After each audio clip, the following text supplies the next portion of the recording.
Assalamualaikum warahmatullahi wabarakatuh. Pada kesempatan ini, saya akan membahas tentang pembahasan soal kepribadian guru PPG tahun 2023 bagian kedua, di mana untuk bagian pertama sudah pernah saya bahas. Untuk selanjutnya, bagian kedua saya akan lanjutkan.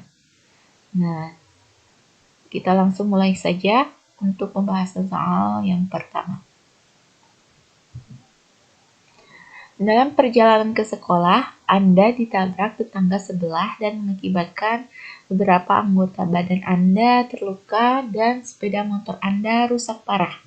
Secara normatif, Anda di pihak yang benar, tetapi tetangga Anda malah memarahi Anda karena merasa benar.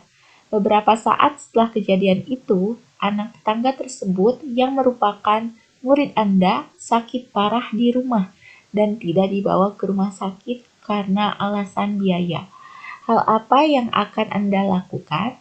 A. Mengajak teman guru untuk menemani datang ke tetangga Anda agar segera membawa anaknya ke rumah sakit. B. Datang sendiri dengan terpaksa ke rumah tetangga tersebut dan menyarankan agar anak tersebut segera dibawa ke rumah sakit. C. Menyarankan kepada pengurus RT agar segera membawa anak yang sakit tersebut supaya anak tertolong jiwanya. D. Menguruskan BPJS secepatnya untuk tetangga tersebut agar dapat digunakan untuk berobat ke rumah sakit. E. Membawa langsung anak tersebut ke rumah sakit sambil memberi pengertian orang tuanya bahwa biaya rumah sakit bisa diurus melalui BPJS. Nah, dalam hal ini, hal yang perlu kita lakukan adalah karena anaknya sakit parah, berarti kita harus segera membawa ke rumah sakit. Nah, di sini yang kita lakukan harusnya ya datang ke rumah tetangga tersebut. Nah, lebih baik kita juga mengajak teman guru kita ya agar lebih kuat ya sebagai perwakilan dari pihak sekolah ya tentunya untuk datang ke anak tersebut ya. Jadi jawabannya adalah A ya. Nah, dengan kata segera bahwa anak itu di rumah segera membawa anak itu ke rumah sakit karena memahami keadaan itu sedang dan sangat membutuhkan pertolongan. Jadi jawabannya A. Oke, pertanyaan selanjutnya.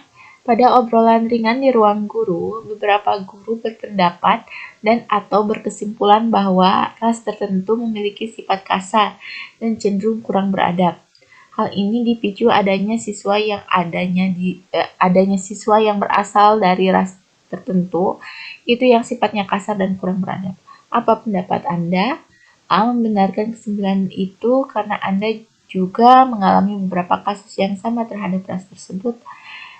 B. Ras apapun memiliki potensi untuk menjadi orang baik dan sekaligus juga menjadi orang tidak beradab. C. Menolak pandangan itu karena dalam banyak kasus yang diklaim keras dan kurang beradab itu terbukti lembut dan beradab.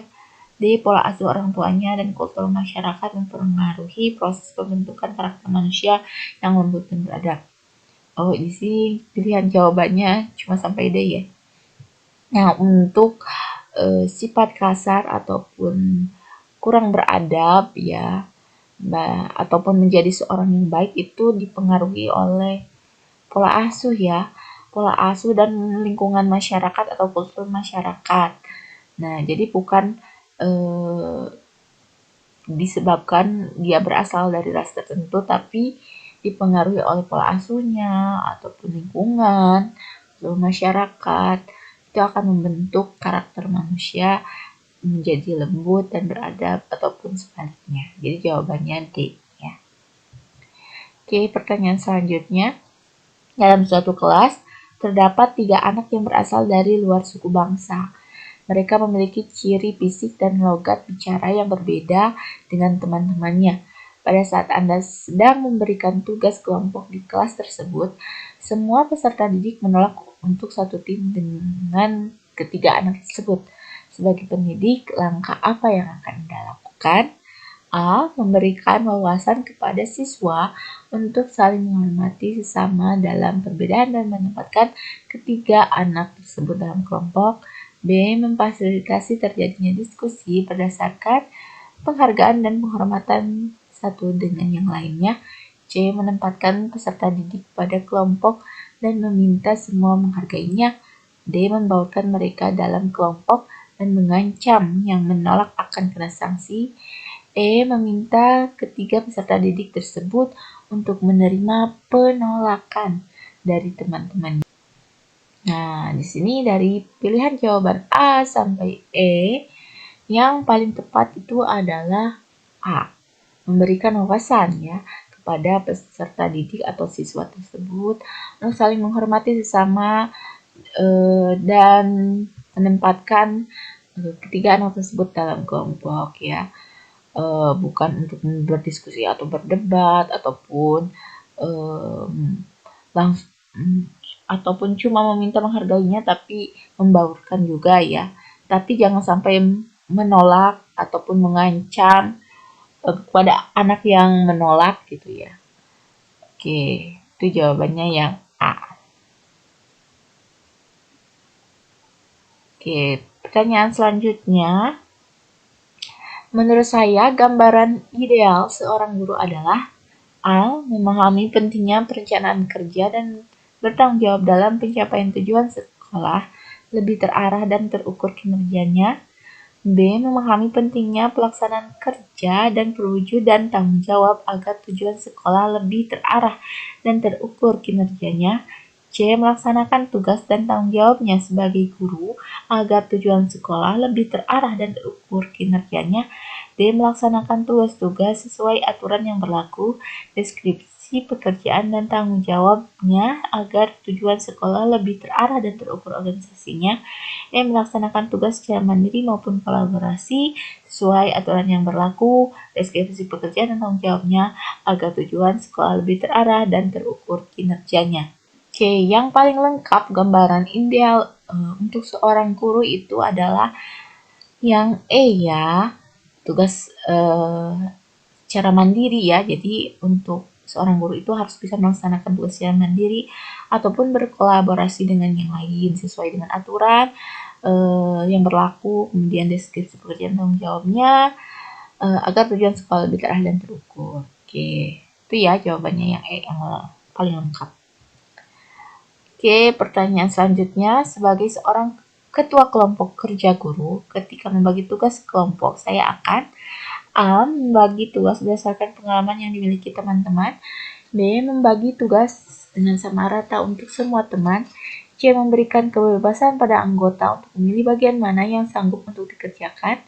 D. Mengerjakan tugas yang sulit terlebih dahulu bersama-sama, lalu membagi kelompok sesuai dengan strategi saya sebagai ketua agar pekerjaan selesai. Membagi tugas dengan memperhatikan minat dan kompetensi setiap anggota sehingga dapat melaksanakan tugas dengan baik. Oke, ini juga sama ya. Ketika kita memberikan tugas kepada anak, kalau berdasarkan Kurmer itu secara diferensiasi ya, jadi sesuai dengan minat dan kemampuan ataupun kompetensi dari anak. Nah, ini juga sama untuk guru, sesuai dengan minat dan kompetensi guru. Karena setiap guru memiliki kompetensi yang berbeda-beda ya tentunya. Maka jawabannya yang paling tepat adalah E. Sehingga kalau sesuai melaksanakan tugas dengan minat dan kompetensinya, dia akan melaksanakan tugas dengan baik. Oke, pertanyaan selanjutnya. Anda adalah seorang guru sekolah dasar. Di sebuah kabupaten, Anda melihat banyak anak yang tidak menyelesaikan sekolahnya. Berdasarkan informasi, alasan banyaknya anak yang putus sekolah karena orang tua mendorong anaknya untuk bekerja daripada belajar untuk menambah penghasilan keluarga. Terkait kasus ini, hal yang dapat Anda lakukan adalah A. Menerima kondisi tersebut sebagai sesuatu hal yang biasa. B. Mengajak beberapa anak tinggal di rumah Anda untuk dibimbing belajarnya. C. Mencarikan pekerjaan bagi anak-anak itu karena cepat bekerja akan menolong ekonomi keluarga mereka. D. melaksanakan kepada kedua orang tua untuk tetap menyekolahkan anaknya agar mengubah masa depan mereka kelak. Melakukan audiensi bersama dengan guru-guru lain untuk segera mencari solusi dan menjelaskan arti penting sekolah bagi masa depan anak-anak, serta mengajak diskusi pada orang tua untuk bersama-sama mencari jalan keluar. Oke, ini untuk beberapa daerah ya, seperti pengalaman teman-teman saya yang waktu PPG itu dari daerah Papua, banyak kasus anak seperti ini, mereka putus sekolah untuk membantu kerja orang tuanya di ladang ataupun di mana untuk menambah penghasilan keluarganya. Nah, hal yang perlu kita lakukan adalah jawaban yang paling tepat adalah ya, melakukan audiensi bersama guru-guru lain, mencari solusi, menjelaskan arti penting sekolah bagi anak-anak, dan mencari jalan keluarnya bersama orang tua. Ya, itu ya, agar mereka bisa tetap sekolah gitu. Oke, untuk pertanyaan selanjutnya, setiap hari Senin diadakannya upacara bendera merah putih agar generasi muda bangsa tidak melupakan jasa pahlawannya yang telah mengorbankan jiwa raga demi kemerdekaan bangsa dan negara. Namun kenyataannya masih ada siswa dan guru yang datang terlambat. Solusi apa yang cocok untuk permasalahan tersebut? Menyusun aturan yang mempertimbangkan sanksi yang menempatkan unsur pendidikan dan penghormatan atas pelakunya. B. Antara guru dan siswa sebenarnya salah jika terlambat datang saat upacara, maka sebaiknya ada sanksi pada keduanya. C. Menghukum siswa yang datang terlambat dan memberikan pembinaan pada guru agar tidak mengulangi perbuatannya. D. Memberikan sanksi yang sama kepada guru dan siswa yang datang terlambat agar tidak terkesan membeda-bedakan. E. Meminta pulang kepada guru dan siswa yang terlambat dengan mengunci pagar sekolah. Di sini hal yang perlu kita lakukan ya, untuk permasalahan tersebut solusinya ya, itu kalau untuk siswa menghukum yang terlambat ya agar memberikan efek jerah. Untuk guru bukan memberikan sanksi ya, tapi etikanya itu untuk memberikan pembinaan ya, bukan hukuman, kata yang lebih tepat. Jadi jawabannya C. Pertanyaan selanjutnya, Anda memiliki siswa pintar yang ingin sekali menguasai keterampilan yang menurut Anda belum saatnya dikuasai oleh anak tersebut. Di sekolah hanya Anda yang dapat melatihnya, namun Anda tidak memiliki waktu luang. Ucapan yang tepat dikatakan pada siswa tersebut adalah A. Bahwa siswa tidak perlu belajar keterampilan itu dan tidak perlu berlatih kepada saya. B. Bahwa siswa belum waktunya menguasai keterampilan itu dan saya sibuk sehingga tidak bisa melatihnya. C. Bahwa siswa itu bisa belajar sendiri dan menguasai keterampilan itu. D. Bahwa siswa tetap memiliki kesempatan menguasai keterampilan itu dan memintanya mencari yang diinginkan dari luar sekolah.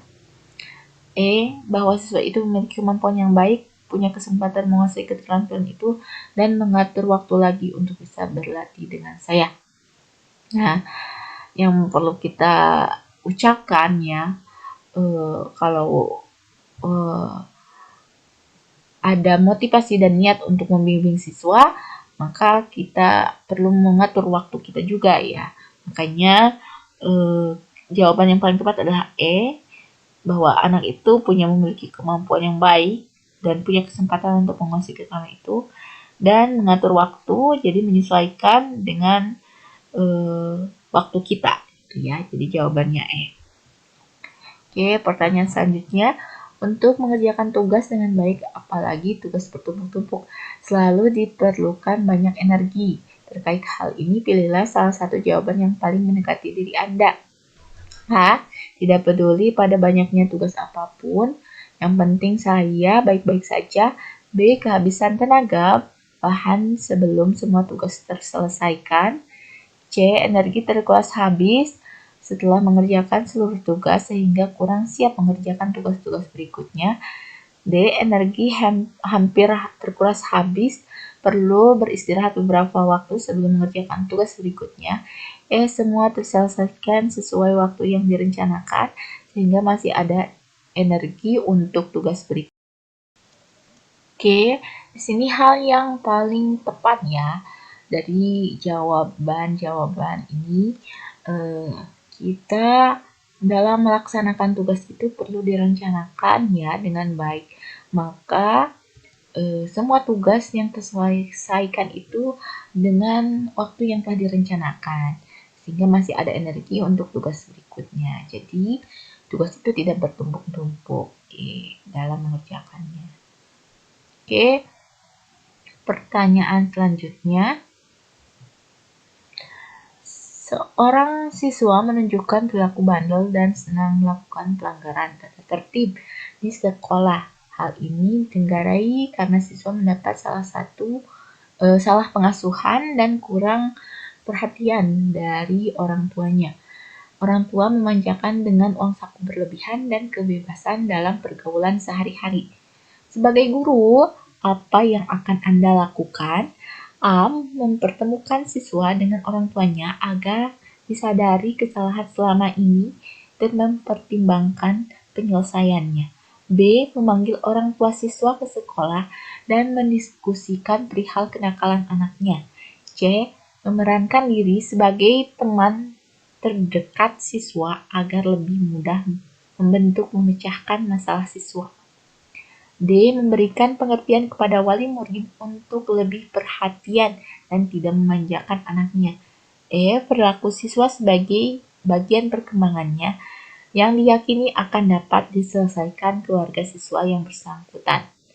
Nah, dalam hal ini kita sudah tahu berarti ya siswa tersebut bandel dan sedang melanggar peraturan, berarti kita sudah pernah memanggil anak tersebut. Karena kita juga sudah tahu bahwa anak tersebut salah mendapatkan pola asuh, kemudian kurang perhatian. Nah, berarti kita sudah mengetahui ya dan sudah memanggil anak tersebut. Yang perlu kita lakukan langkah berikutnya adalah memanggil orang tuanya dan mendiskusikan mengenai kenakalan tersebut ya. Jadi kita bisa mendiskusikan kepada orang tua dan menyampaikan perihal perilaku anaknya. Jadi jawaban yang paling tepat adalah B. Oke.